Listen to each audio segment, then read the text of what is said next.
محمد صلوات اللهم صل على محمد وآل محمد. بسم الله الرحمن الرحيم.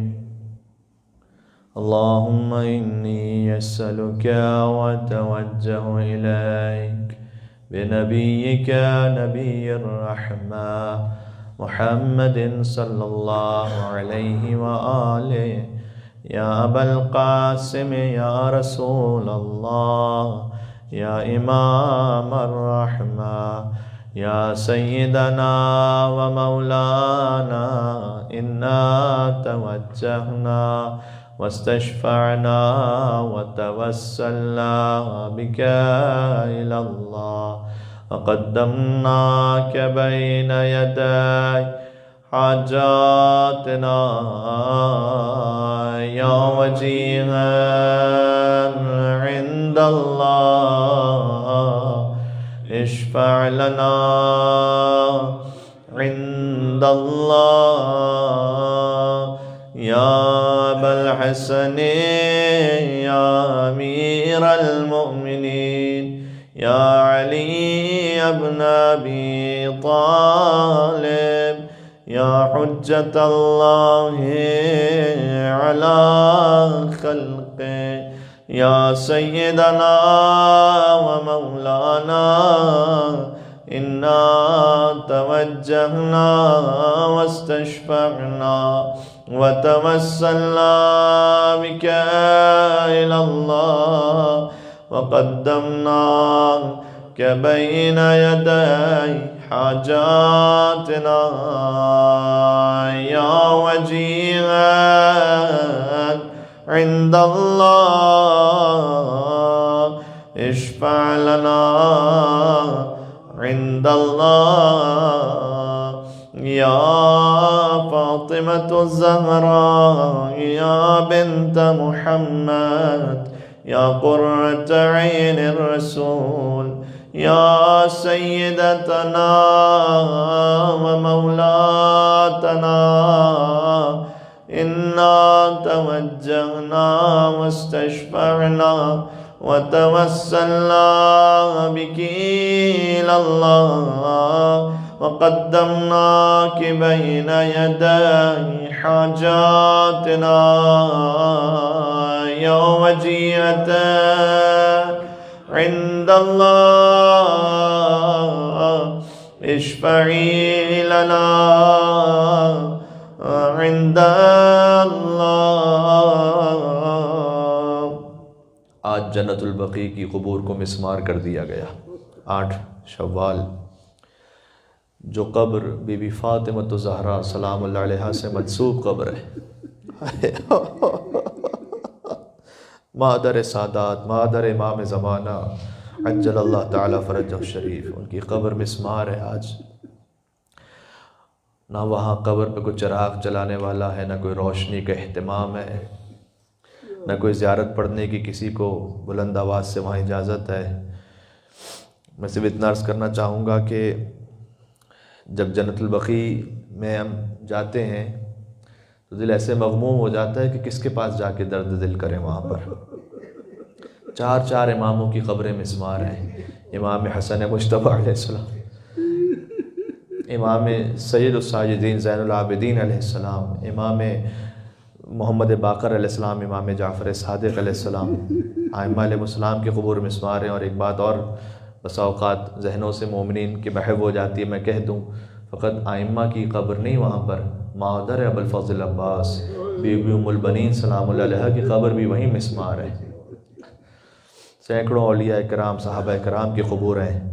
تو میں اتنا عرض کروں گا کہ اگر حرم ہر امام کا جو ہوتا ہے اس کا ایک صدر دروازہ ہوتا ہے، مرکزی دروازہ. تو قازمین کے حرم کا ہے نا باب المراد، مرادوں کا دروازہ. اس طرح سے اگر امام حسن علیہ السلام کا حرم ہو تو دروازے کا نام ہوگا باب الکرم، کریم کا دروازہ. اس طرح امام زین العابدین علیہ السلام کا حرم ہو باب البکا، بہت زیادہ رونے والے کا دروازہ. بی بی سیدہ کا حرم ہو، ان کا دروازہ ہو باب الصدیقۃ الکبریٰ، بہت زیادہ سچ بولنے والی کا دروازہ، جسے دربار سے جھٹلا کر واپس بھیجا گیا اس صدیقۃ الکبریٰ کے حرم کا دروازہ. سبحان اللہ. عزیزوں، جو کہ آج 8 شوال المکرم کا دن گزرا ہے، تو انہدام جنت البقیع سے ہمارے دل دوبارہ سے ایک مرتبہ زخمی ہے. اس واقعے کو سوچ کر، ان منہدم شدہ قبروں کو سوچ کر. جب حسن مجتبیٰ کا جنازہ چلا تھا تو پہلے تو آیا روضہ رسول کے پاس، لیکن ایک مشہور تاریخی شخصیت نے خچر پر بیٹھ کر اپنے کچھ ساتھیوں کے ساتھ تیر برسائے امام حسن کے جنازے پر. آپ نے یہاں پر امیروں کے جنازے بھی دیکھے ہیں، غریب سے غریب کا جنازہ بھی دیکھا ہے، لیکن کوئی ایسا جنازہ نہیں دیکھا کہ جو قبرستان جانے کے بجائے غسل خانے سے دوبارہ واپس آیا ہو گھر پر. کبھی کبھی 1 دن 2 دن ہو جاتے ہیں کہ آپ کو کولڈ اسٹوریج میں رکھنا پڑتا ہے جنازہ، لیکن گھر پہ واپس نہیں جاتا جنازہ.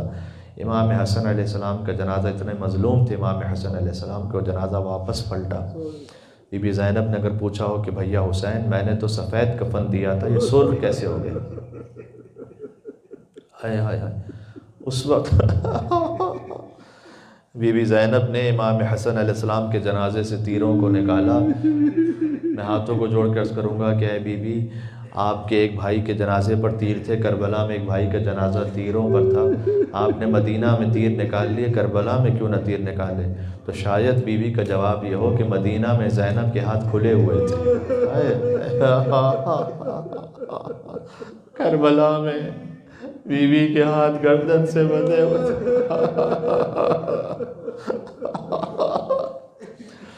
تو جنت البقیع، میں بس جنت البقیع کے حوالے سے ذکر کرنا چاہتا ہوں کہ امام حسن علیہ السلام کا جنازہ ہے، امام زین العابدین علیہ السلام کا جنازہ. ہو سکا تو چوتھے امام کے سلسلے میں ایک گزارش خود وہاں توسل کے موقع پہ پیش کروں گا. اور یہی وہ قبرستان ہے جہاں مادر ابو الفضل عباس بی بی ام البنین بیٹھ کر 4 قبروں کے نشان بناتی تھی، اسی جنت البقیع میں. اچھا، قبروں کے نشان بنا کر گریہ اپنے بچوں پہ نہیں کرتی تھیں، گریہ حسین پہ کرتی تھیں، اور کہتی تھیں کہ اے میرے بچوں، تم کربلا میں مارے ضرور گئے ہو، لیکن تمہاری ماں زندہ ہے. میں اس حسین پر روں گی کہ جس کی ماں زندہ نہیں ہے. پھر امام حسین پر روتی تھی. یہ مادر ابو الفضل عباس کی وفات تھی مادر امام حسین علیہ السلام سے. تو لہٰذا روتی تھیں. اسی قبرستان میں کہتی تھیں کہ اب مجھے اہل مدینہ مجھے ام البنین نہ کہو، اس لیے کہ وہ بیٹے کہاں رہے کہ جن کی میں ماں تھی. اسی قبرستان میں اگر زبان حال پڑھوں تو بی بی کے کچھ اشعار ہیں، اس میں گویا اس طرح سے کہ کاش مجھے یہ خبر دی جاتی کہ بأن عباسا قطیع الیمین، کہ واقعاً کہ عباس کے بازو قلم ہوئے، یقین نہیں آتا کہ عباس کے بازو قلم ہوئے ہوں گے. تو گریہ فرماتی رہتی تھی. لیکن گویا بی بی کہتی تھی عباس، جب میں سنتی ہوں کہ سکینہ کو تمانچے مارے گئے، عباس جب میں سنتی ہوں کہ عابد بیمار کے گلے میں طوق پہنایا گیا، ہاتھوں میں ہتھکڑیاں تھیں، اور سب سے بڑھ کر میں سنتی ہوں کہ زینب کی چادر چھین لی گئی عباس. اسی جنت البقیع میں بھی ام البنین گریہ کر کے کہتی تھی عباس، پھر یقین آ جاتا ہے، اس لیے کہ اگر تو زندہ ہوتا تو کسی کی جرأت نہ کہ زینب کے سر سے چادر چھین سکتا عباس.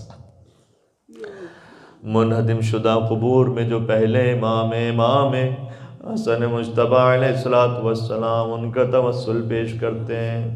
جن کے کلیجے کے ٹکڑے تشت میں گرے تھے، سب مل کر کہیں گے حسن بڑے غریب ہیں. یا اللہ، آج تک مولا حسن علیہ السلام کی غربت ہے، جو حسین کی بھی امام ہے لیکن قبر شکستہ ہے، کوئی گنبد نہیں ہے، کوئی مزار، کوئی زری نہیں ہے وہاں پر، لیکن ہمارے دلوں میں وہ زری آباد ہے، ہمارے دلوں میں وہ گنبد آباد ہے. سبحان اللہ.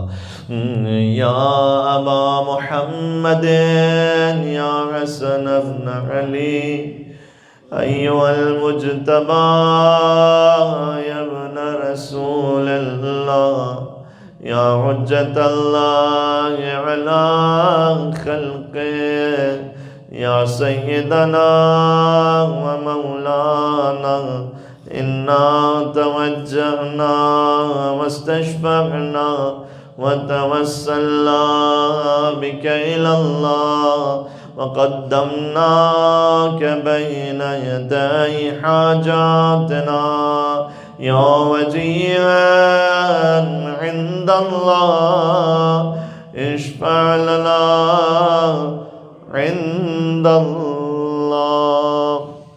فقط ایک جملہ امام حسین علیہ السلام کی خدمت میں عرض کرنا چاہوں گا کہ اہل بیت علیہ السلام میں سے پنجتن میں کسی کا جنازہ بھی کوئی اہتمام سے نہیں اٹھا، پنجتن میں سے کسی کا بھی نہیں جنازہ، ٹھیک ہے۔ اگر آپ رسول اللہ کے جنازے میں دیکھیں تو چند افراد تھے۔ بی بی فاطمہ کا جنازہ رات کی تاریکی میں تھا، مولا علی کا جنازہ چند لوگ تھے، رات میں دفن کیا گیا، پتہ بھی نہ چلا کہ کہاں دفن ہے، چھٹے امام کے زمانے تک نہیں پتہ تھا قبر علی کہاں ہے۔ حسن مجتبیٰ کے جنازے پر تیروں کی بارش تھی، اور حسین کا تو کوئی جنازہ اٹھانے والا ہی نہیں تھا۔ لا یومک یومک یا ابا عبداللہ، اے مولا حسین جیسے آپ کی مصیبت کا دن ہے ویسے کسی کی مصیبت کا دن بھی نہیں تھا۔ یا ابا عبداللہ یا حسین ابن علی ایھا الشہید یا ابن رسول اللہ یا حجت اللہ علی خلقہ یا سیدنا و مولانا انا توجہنا واستشفعنا وتوسلنا بك إلى الله وقدمناك بين يدي حاجاتنا يا وجيها عند الله اشفع لنا عند الله۔ جو مجھے مولا زین العابدین اسلام کے بارے میں ایک جملہ جنت البقیع کے حوالے سے کہنا تھا، جنت البقیع میں امام کی قبر ہے۔ ابھی میں نے کہا نا پنجتن میں سے کسی کا جنازہ بھی کوئی اہتمام سے نہیں اٹھا، فقط امام زین العابدین کا جنازہ تھا کہ جو پہلا جنازہ اہل بیت میں جو شان و شوکت سے اٹھا تھا۔ ذہن میں رکھیے گا، سارا مدینہ اس جنازے میں شریک تھا، شاید 35 سال تک مولا کے گریے کا اثر تھا، چونکہ کھانے کو دیکھتے تھے روتے تھے، پانی کو دیکھتے تھے روتے تھے، ذبیحے کو دیکھتے تھے روتے تھے، بازار جاتے تھے تو گریہ فرماتے تھے۔ شاید اس گریے کا اثر تھا کہ سارا مدینہ شریک تھا امام زین العابدین کے جنازے میں جب بقیہ کی طرف مولا کا جنازہ چلا۔ لیکن کچھ باتیں ہوتی زبان حال، آپ اپنے دل سے پوچھئے گا، جب تابوت سے امام سجاد نے اتنے چاہنے والوں کو یا اتنے شریک لوگوں کو دیکھا ہوگا تو کیا مولا کی روح شاد ہوئی ہوگی، یا مولا نے تابوت ہی سے کربلا کا رخ کر کے کہا ہوگا کہ بابا آپ کا لال بہت شرمندہ ہے آپ سے، بابا کل آپ کا جنازہ اٹھانے والا کوئی نہیں تھا، آج میرے جنازے پر اتنے لوگ ہیں، کل آپ کا جنازہ فقط ایک بیٹا تھا لیکن ہاتھوں میں ہتھکڑیاں تھی، پیروں میں بیڑیاں تھی، گلے میں تو بابا آپ کا جنازہ 3 دن تک پڑا رہا، میرے جنازے میں ہزاروں لوگ ہیں لیکن بابا آپ کا جنازہ کوئی چادر ڈالنے والا بھی نہیں تھا حسین کے جنازے پر۔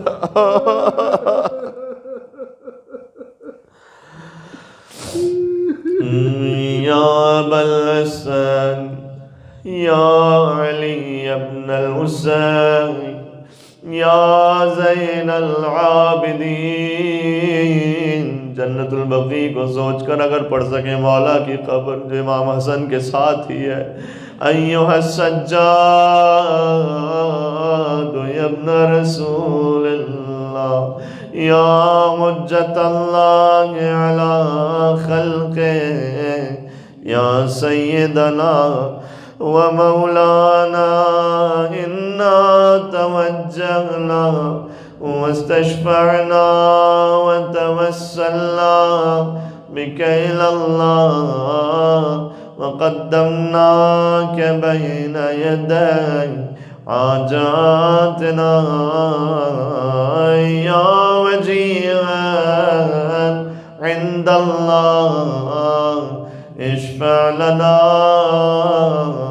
عند الله يا أبا جعفر يا محمد بن علي أيها الباقر يا ابن رسول الله يا حجة الله على خلقه يا سيدنا ومولانا إنا توجهنا واستشفعنا وتوسلنا بك إلى الله وقدمناك بين يدي حاجاتنا يا وجيها عند الله اشفع لنا عند الله.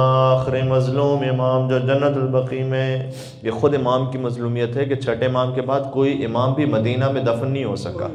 यानी जो अहले बैत का शहर था मदीना, वहाँ से अहले बैत को जाना पड़ा। फिर छठे इमाम के बाद कोई भी नहीं है कि जो मदीना में दफन हुआ हो। फिर कोई काज़मैन में बगदाद के पुल पर है किसी का जनाजा, कोई सामर्रा में है, कोई मशहद में गरीबुल गुरबा है, लेकिन मदीना आना नसीब नहीं हो सका अहले बैत अतहार को। वहाँ पर ज़मीन ना मिल सकी दफन होने के लिए जो उनके नाना का मदीना था, मदीनतुर रसूल। या अबा अब्दुल्लाह या जअफर इब्न मुहम्मद अय्युहा सादिक़ या इब्न रसूलिल्लाह या हुज्जतल्लाह अला खल्क़िही या सय्यदना व मौलाना इन्ना तवज्जहना वस्तशफ़अना व तवस्सलना बिका इलल्लाह व क़द्दमना के बैन यदै हाजातना या वजीहन इंदल्लाह इश्फ़अ लना इंदल्लाह या अबल हसन व या अबा इब्राहीम या अबा अल हवाइद या मूसा इब्न जअफर अय्युहल काज़िम या इब्न रसूलिल्लाह या हुज्जतल्लाह अला खल्क़िही या सय्यदना व मौलाना इन्ना तवज्जहना वस्तशफ़अना व तवस्सलना बिका इलल्लाह व क़द्दमनाका बैन यदै हाजातना या वजीहन इंदल्लाह इश्फ़अ लना इंदल्लाह या अबल हसन या अली इब्न मूसा अय्युहर रिज़ा या इब्न रसूलिल्लाह या हुज्जतल्लाह अला खल्क़िही या सय्यदना व मौलाना इन्ना तवज्जहना वस्तशफ़अना व तवस्सलना बिका इलल्लाह व क़द्दमनाका बैन यदै हाजातना या वजीहन इंदल्लाह इश्फ़अ लना इंदल्लाह। वसअत रोज़गार के लिए या अबा जाफ़र या मुहम्मद इब्न अली अय्युहत तक़ियुल जवाद या इब्न रसूलिल्लाह या हुज्जतल्लाह अला खल्क़िही या सय्यदना व मौलाना इन्ना तवज्जहना वस्तशफ़अना व तवस्सलना बिका इलल्लाह व क़द्दमनाका बैन यदै हाजातना या वजीहन इंदल्लाह इश्फ़अ लना इंदल्लाह या अबल हसन या अली इब्न मुहम्मद अय्युहल हादिन नक़ी या इब्न रसूलिल्लाह या हुज्जतल्लाह अला खल्क़िही या सय्यदना व मौलाना इन्ना तवज्जहना वस्तशफ़अना व तवस्सलना बिका इलल्लाह व क़द्दमनाका बैन यदै हाजातना या वजीहन इंदल्लाह इश्फ़अ लना इंदल्लाह या अबा मुहम्मदिन या हसन इब्न अली अय्युहज़्ज़की हसन इब्न अली अय्युहज़्ज़कीयुल अस्करी या इब्न रसूलिल्लाह या हुज्जतल्लाह अला खल्क़िही या सय्यदना व मौलाना इन्ना तवज्जहना वस्तशफ़अना व तवस्सलना बिका इलल्लाह व क़द्दमनाका बैन यदै हाजातना या वजीहन इंदल्लाह इश्फ़अ लना इंदल्लाह।